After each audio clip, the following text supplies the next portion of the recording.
Monumen pahlawan Rusia, Mayor Jenderal Valery Asapov dan Letnan Senior Alexander Prokhorenko diresmikan di Pangkalan Udara Khmeimim, Rusia di Suriah. Rekamannya diunggah di akun Telegram @emoderasia pada Kamis 11 Mei 2023. Tampak dalam rekaman, Komandan Kelompok Pasukan Angkatan Bersenjata Rusia di Suriah, Kolonel Jenderal Andrei Sedryakov, personel Pangkalan Udara dan perwakilan Angkatan Bersenjata Republik Arab Suriah mengambil bagian dalam upacara khidmat pembukaan dan pengundusan monumen. Upacara peringatan diakhiri dengan 1 menit hening untuk mengenang prajurit yang tewas di Suriah dan pawai khidmat dengan penghormatan militer. Tampak di penghujung acara, para prajurit meletakkan bunga di monumen para pahlawan.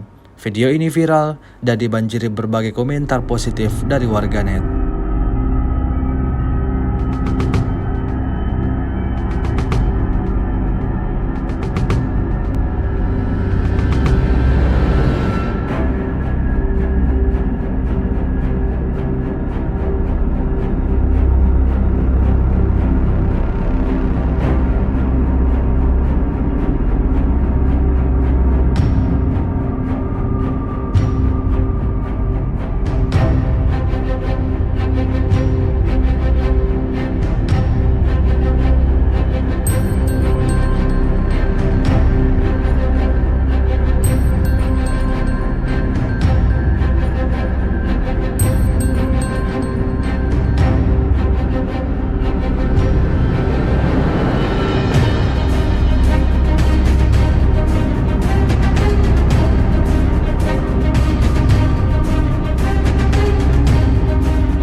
Terima kasih sudah nonton.